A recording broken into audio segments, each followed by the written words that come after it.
Hey, everybody, welcome to the Sports Illustrated College Football Rankings Instant Reaction show here again. I'm Pat Forde, joined with Bryan Fischer. And these rankings actually matter, not as much as the Selection Sunday final rankings 5 days from now, but they do tell us some definitive things about this field. Bryan, what are your biggest takeaways from looking at this new top 25? I think my biggest takeaway is, man, do we use the word penultimate to describe these rankings way too much. But James Madison, welcome to the party, ranking in the top 25, number one.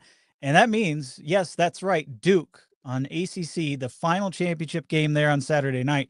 If Duke wins, we are not getting an ACC representative I'm not sure into the playoff. we're getting Bryan's audio here. Let's see if we have a glitch there, or if it's just me that's not getting it. I don't know. Bryan, I'm not sure whether we got you here. Can you give us a 3 count? I can hear you. Can you hear me? No. Still no audio from Bryan. So let me while we're working on that, let me run through the top 25 here.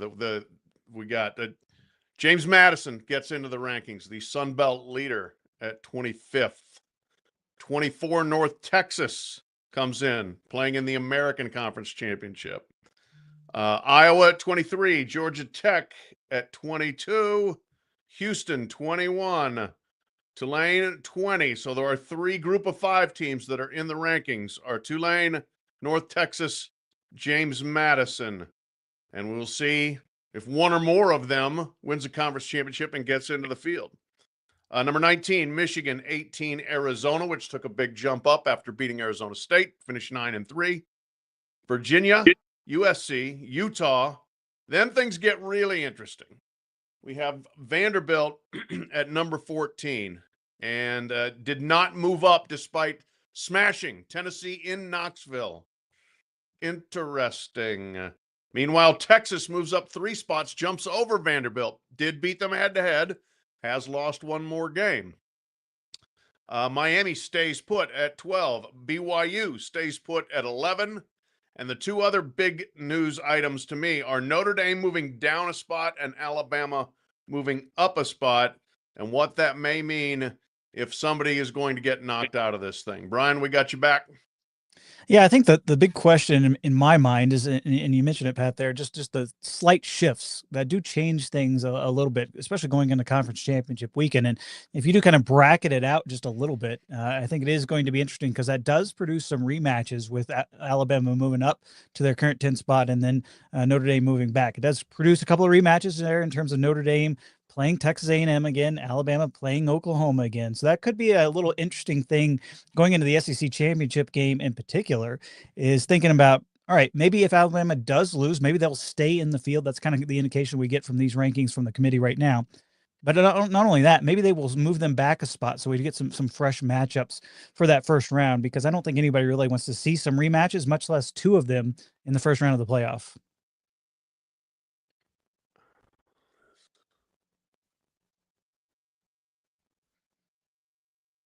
Looks like we got Pat with some few mic issues, but yeah, and otherwise, I think it is also setting up certainly a big weekend of really watching other conference title games. I think that's the big thing for a lot of the interested fans out there. This is maybe one of the more interesting conference title games weekends that we've had in a long time. And yes, you could probably look at things from a playoff perspective and the Big Ten not really mattering. And certainly it seems like Ohio State and Indiana, those 2 teams are pretty much locked into a quarterfinal berth of some sort, that first round bye. But, that's a 1 versus 2 matchup. That's going to be very big for both of those fan bases to win a Big Ten title. So I think there's still interest in that. But everybody else, probably late at night on Saturday night, can Duke get this job done and almost punish their conference? And it's going to be interesting to see what Manny Diaz would have to end up saying, what Jim Phillips would have to end up saying, should he end up having to turn that. Pat, can you hear us? Yeah, I got you. There we go. Perfect.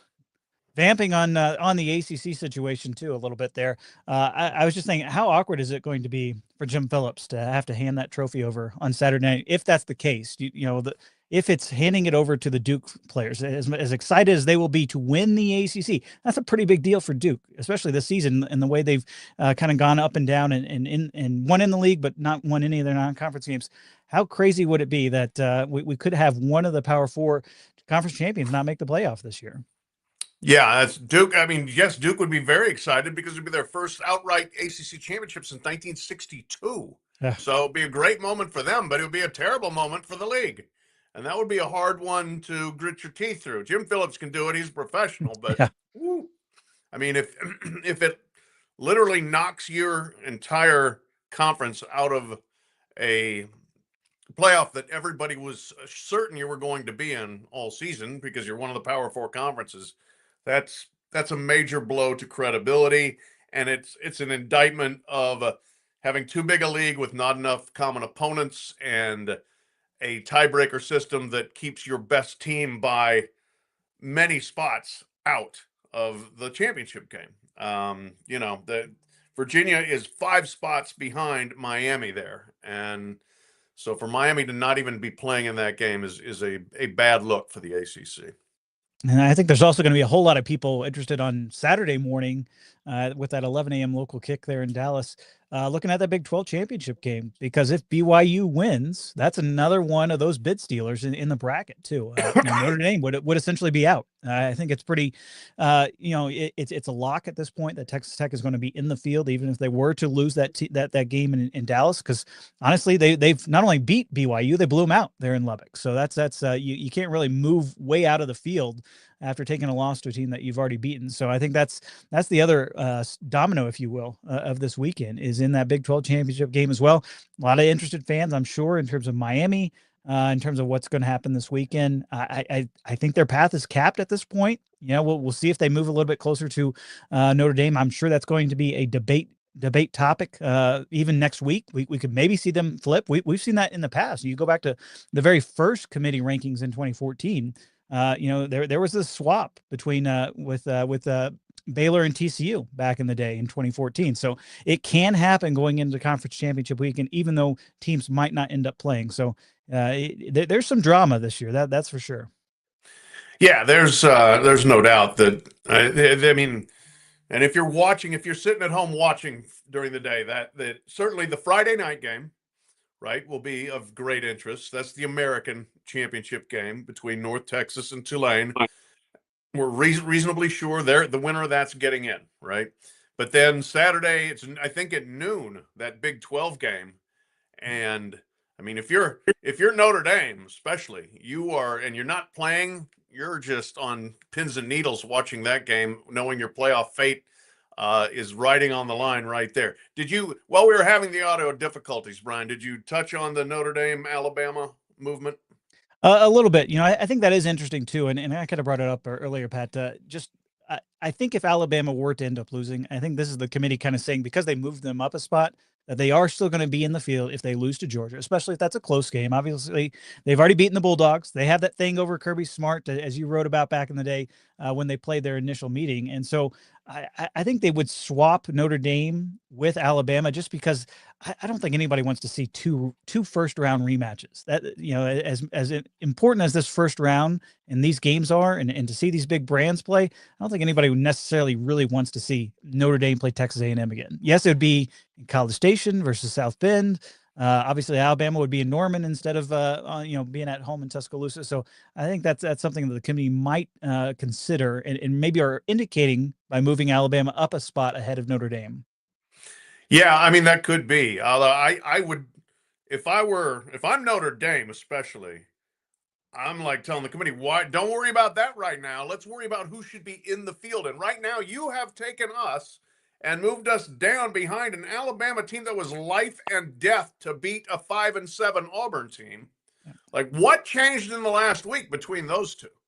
I mean, Notre Dame played a weaker opponent in Stanford than Auburn, but Auburn's not good. And so you are rewarding Alabama for a 7-point victory on the Plains, in which first of all, it was a bad sloppy game, but secondly, that was a down to the wire, like, are they going to pull this thing out or not game. So I mean, if I'm ranking the maddest people out there tonight, I start with Miami. Yeah. And it's now an annual tradition for Miami to be 10-2 and mad and left out. But right after that is probably Notre Dame. Texas and Vanderbilt are mad. Texas moved up, but not enough to get into the field. And we're going to hear so much now about why did we even play Ohio State? Why did we play that game and lose? That's what's keeping us out. No, what's keeping you out is losing to Florida, in fact. But, and then Vanderbilt, look, we did all we could do. We're 10-2. We just crushed Tennessee in Knoxville, something that Alabama probably got pretty good credit for beating Tennessee in Tuscaloosa. They beat them worse in Knoxville, and they got no credit for it. They did not move up. So this to me, those are the maddest people to me. It's Miami, it's Notre Dame, and then it's Texas Vanderbilt in a blanket finish. Yeah, I wouldn't disagree with that. And I think that the other big takeaway to me too that we haven't touched on yet is simply the fact that Ole Miss did not move down. I think that was a big talking point throughout the week, given all the Lane Kiffin news. All right, he took several of his assistant coaches, and let's face it, the committee was done debating by the time it was kind of announced by really both schools, but that Charlie Weiss Jr., some of the other assistant coaches that left with Lane Kiffin to go to LSU would be back for this playoff run for Ole Miss. So that the committee did not consider that at all. They were kind of flying blindly, and they did not choose to move Ole Miss down. They actually moved them up, obviously one spot. So I think that's good news if you're an Oxford business at this point. That Grove is going to be packed for the first round game, and that looks like where things are headed there for Ole Miss, even though they don't have their head coach. Yeah, no, I mean, if you're Ole Miss, you're a lot happier tonight than you were last night. That's for sure, or Sunday night, because your playoff has not been taken away from you. You did not get booted out, and you didn't even get booted out of a potential hosting situation. So for them, this is good now. And the news came out today that Charlie Weiss is going to coach in the playoff. Charlie Weiss, the offensive coordinator, Charlie Weiss Jr., I should say, the offensive coordinator who is going with Lane Kiffin to LSU, but has basically been lent back. He's on lease back to Ole Miss for the playoff, which another indication. Unpopular opinion, perhaps, but I do think Lane wants Ole Miss to do well in this playoff. And maybe that's partly just so he looks like less of a heathen here, but still, the actions are speaking by giving Charlie Weiss the chance to go back and call the plays for them. And so, look, if you're sitting there and you're Ole Miss, say, all right, we're ticked off at our coach, but we're still going to have a home game. We're going to have our play callers on offense and defense. Let's roll with it. So I think that's a significant outcome for them. Well, we got a question. Before we go on that, I just want to say, before we do, I almost pity Pete Golding a little bit that this is how he's going to make his debut. As head coach of the Rebels. You want to talk about a pressure-packed situation. I recall a couple of years ago, obviously, when Brian Kelly left for LSU initially, and Marcus Freeman was kind of thrust into and hired as head coach. His first game was the Fiesta Bowl, against Oklahoma State. They got out to the big lead. They ended up blowing it in the second half, if you remember. And that was kind of the start to his tenure. All right, well, that was just a regular old bowl game. Not, things were not quite as pressure-packed as playing for a national title. To be at home, to have that crowd, to have part of your staff already out the door and worrying about packing and getting their families moved and all that stuff. That is a pressure-packed situation for Pete Golding to walk into. Now, you add on top of all the layers of hatred. Yeah, he could definitely earn some brownie points and an extended honeymoon with that Ole Miss fan base if he wins the game. But if he loses, that is a tough one to walk into for Pete Golding. I'm telling you what's going to, if they lose at home, it's going to be the people will initially double down on hating Kiffin and saying he caused all this, but there will be some criticism for sure for Pete Golding too. And why did we make this guy the full-time head coach? What are we doing here? You're right. This is an incredibly pressurized situation to walk into. I mean, you really can't overstate it, given the first playoff game in Ole Miss history, home game, and everything that has swirled around the program. So a lot of drama in the Grove for sure. We do have a question. You guys feel free to dump in your questions to us via TikTok, via social media, whatever the case may be. We've got one here coming. Would Miami or someone make it in if Duke wins? No. Or would two G5 teams make it in? Yes. And what about if BYU wins the Big 12? That's the other thing. And we do have another question from that we'll get to in a second here. But uh, I think we covered most of those scenarios. That BYU gets in, Notre Dame gets out, unless Alabama absolutely gets smoked and they drop them 2 spots. Miami is not getting in this thing at this point. I just don't see how that's going to happen. It was in Texas too. I don't see how that's going to happen either, unless Chris Del Conte rolls over to Grapevine to the selection committee hotel with a lot of oil money and just pays off the committee and says, "Get us in there."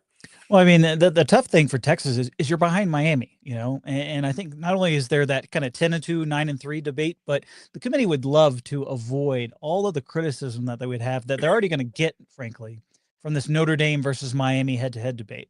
So if they can include both of those teams in any way, I think they're going to do that, and in favor of leaving Texas out. And I understand, I was there, I was listening to Steve Sarkisian, stump for his team, and he made some valid points, but at the end of the day, the reason that Texas is not in the playoff is not because they went up and played Ohio State and lost to the Buckeyes. It's because they lost to Florida on the road, a very, very bad loss that has weighed Texas down. And they also struggled against Kentucky and Mississippi State, the bottom of the SEC. That's the issue with Texas and their candidacy. They struggled with the bottom of the league.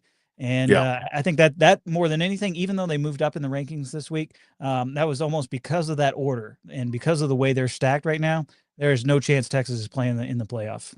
Yeah, I agree with you there. And it was overtime against Kentucky, I believe, and down 17 against Mississippi State in the second half, maybe even in the fourth quarter. I can't remember for sure. But, I mean, those were games where they were absolutely flirting with disaster to the very end. So, Texas has some good wins. And, hey, I'm glad you went and played Ohio State. Lost that game. It wasn't as close as the score, 14-7. It was 14-0 till the last minutes. So I'm just not going to shed a whole lot of tears for Team Bevo at this point. That goes along with this question here. If BYU and Bama lose, can Texas make the playoffs? No. That's that. If BYU and Alabama both lose, that's what sets it up for Miami. I think it would be very hard to see Texas jumping over Miami. This is the point. We ran into this last year. Ward Manuel was the selection committee chair.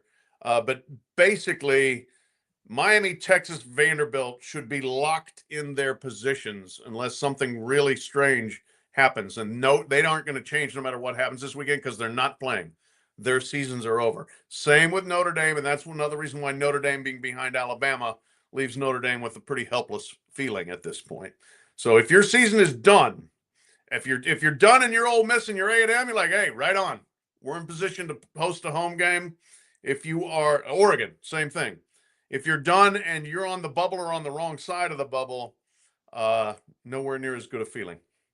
I will bring up the fact that if BYU ends up winning the Big 12 championship game, that would obviously mean Texas Tech would move down. You'd be looking at the Big 10 getting 3 out of the 4 byes. Now they'd only be getting 3 teams into the field, but for the Big 10 to get 3 out of the 4 byes, I think kind of reconfirms that this is the Big Ten's championship to lose. 3 in a row is definitely on the table. They have the 3, I think, elite teams that you could probably say are playing well right now, and probably 3 of the favorites to win it all at this point. So this is kind of the Big Ten versus the field almost, and especially so if BYU ends up winning and knocking Texas Tech out of that bye. Yeah, no, that's a great point. That it is the Big Ten's tournament to win. Ohio State, I think, has been clearly the best team all year, and Indiana not far behind. I think, I don't know about you, I kind of always suspected Texas A&M was punching a little above its weight and was not a team that could go 12-0, 13-0, and they went 11-0. That was great. Kudos to them, but got beaten and lost by double digits to Texas. Really kind of dominated in the second half of that game. You were there, and then didn't make the SEC championship game, but those two and Oregon has been outstanding. Had the one loss to Indiana. That isn't a bad loss by any stretch. Had a close game at Iowa. A lot of people have had close games at Iowa, excuse me, over the years. So the Big Ten could very well win a 3rd straight national championship. If that happens, Bryan, do we say the Big Ten is the best conference in college football? The question is, what do you put the emphasis on?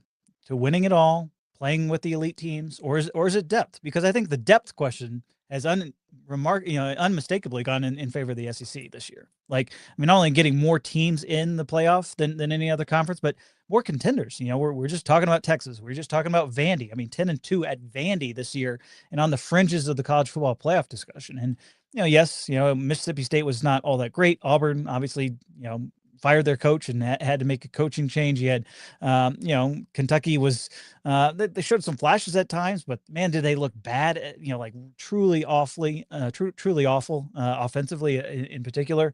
So like the bottom of those two conferences, I think there could maybe be a little bit of a debate, but the Big Ten has the elite teams, the SEC has the depth. And I think this maybe winning the title is going to be that kind of deciding factor between those two. Because guess what? We're going to have this debate every single year. Big Ten, SEC, Big Ten, SEC. And truthfully, if you're the SEC, you would love to get the Big Ten this year, because you look at what the Big Ten has coming back next year, not only at Ohio State, not only at Oregon, USC's coming along, Michigan will be better. Washington with their coaching staff back and maybe some more development there. Iowa is returning a lot as well next year. So like the Big Ten, maybe they're addressing that depth question moving forward. But this is going to be a big year for both of those Power 2 leagues. Yeah, no, I think that's a good summation. It is clearly, I mean, the SEC's got 5 teams in the tournament, we think. I mean, as of today, they have 5 in. We'll see if that holds up. It is likely that it will. And then 2 more right on the doorstep. If you've got 7 of the top 14 teams, according to the playoff selection committee, you clearly have the best depth, and you have the best quality in the top half of your league. 7 out of 16 versus 3 out of 18.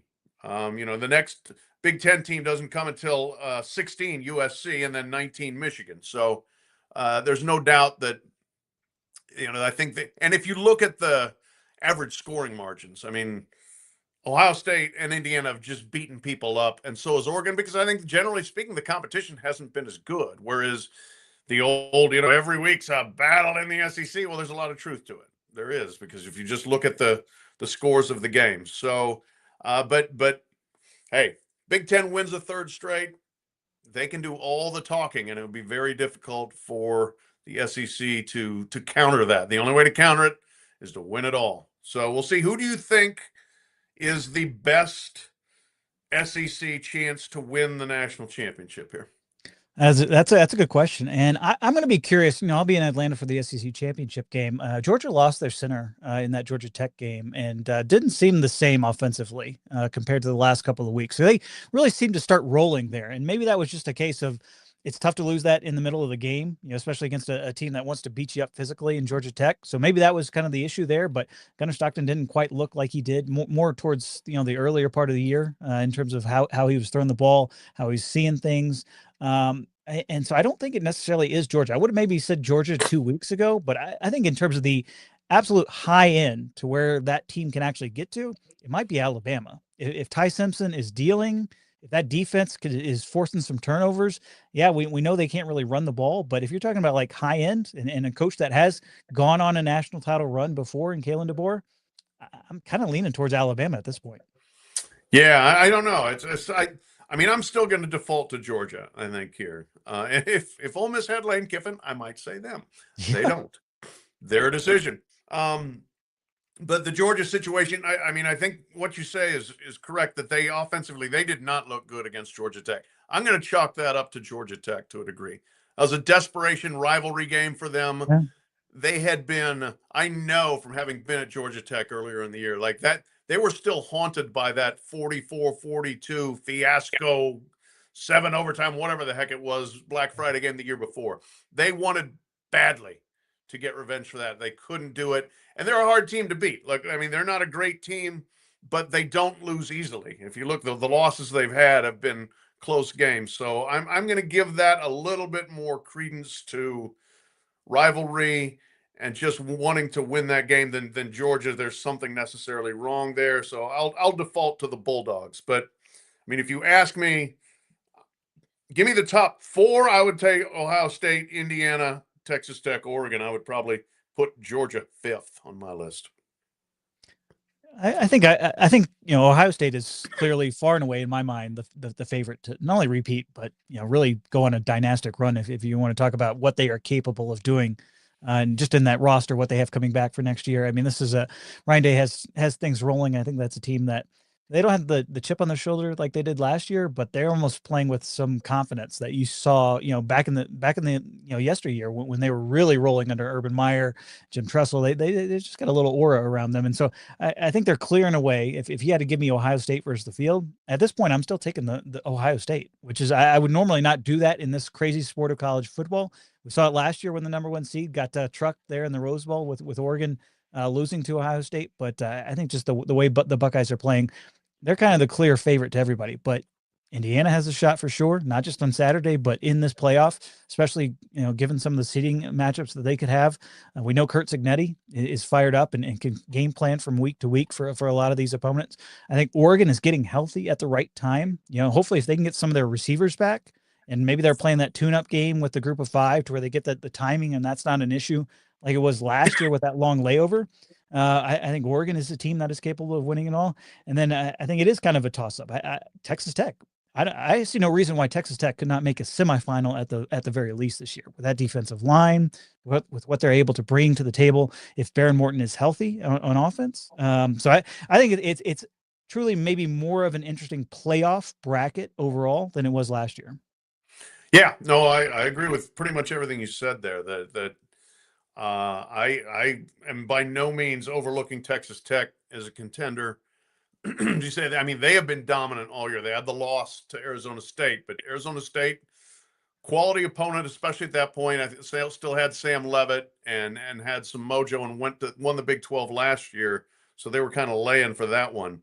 But I would say any of those top five, I give a very solid chance to actually win the whole thing, and we'll see how the bracket breaks down. We'll see what the draw is, which you always have to do. So we did that with college basketball. Who's got the easy draw? Who's got the tough draw? But to me, there's going to be a lot that we will find out. Obviously Sunday, not just who's in, but what the matchups are. Real quick, just wanted to go back over the championship weekend schedule. On Saturday night, the games from a playoff perspective, we're watching Troy at James Madison at 7:00. That's an ESPN game. And then North Texas at Tulane at 8:00, ABC game. So you'll want to get two screens going, probably to watch those. I would say, Pat, yep. Pat, just now that I'm thinking about it, UNLV is sitting out there at 10-2. Sure. If they win the Mountain West and Duke wins the ACC, could you consider UNLV or even, I guess, maybe Boise State? Obviously, they're going to be at home in that one. But, I mean, it's not crazy to think that if Troy ends up upsetting James Madison on Friday, right, and UNLV or Boise State, they could also be in a position to end up getting into this thing. So it is truly a fascinating championship weekend, not just on Saturday, but on Friday as well. Yeah, no, that absolutely. That if James Madison gets beaten and that opens up and Duke wins, that opens up a possible back door for UNLV, which would really be something in the first year under Dan Mullen. So a lot to watch on Friday for sure. And look, one thing that we have seen in the past, I hope this doesn't happen this time around, but coaches that are changing jobs don't always still have everything fully focused on the task at hand. James Madison is in that situation with Bob Chesney, who is headed to UCLA. North Texas and Tulane are in that position with coaches heading to Oklahoma State and to Florida, respectively. So weird stuff may happen. But Saturday, the games of playoff import, BYU at Texas Tech, the game all of Notre Dame fans hold their breath and watch. And then 4:00, Georgia, Alabama, and the two 8:00 games, Indiana, Ohio State, and then Duke, Virginia. Does Duke just throw one last monster monkey wrench into what's been a pretty weird season? A lot of interesting rooting possibilities there if you're a non-Blue Devils fan, but it's going to be weird. I think a good portion of the country that is at least is not in ACC territory is going to find themselves rooting for Duke which I'm sure Sure. that produces some conflicting feelings amongst a few. No doubt about it. Duke, it's so funny. I mean, the delineation, like, I don't think people think of Duke nearly as hatefully when it comes to football. It's just Duke No. football. Same with like Kentucky football. Same with Ohio State basketball. I mean, teams Yeah. that you despise the giant, but you don't worry so much about the other side of it. So anyway, that's pretty much what we've got for this week. Bryan and I will both be writing columns tonight, so check out those, si.com, our reactions to the rankings. And then we'll be back with the podcast on Thursday morning. We'll talk all about this. We'll talk all about the coaching changes. We will discuss who knows what else when we get to that. We'll definitely be talking, previewing the games, making our picks as usual, all that sort of thing. So thank you for watching us. And we will talk to you all later.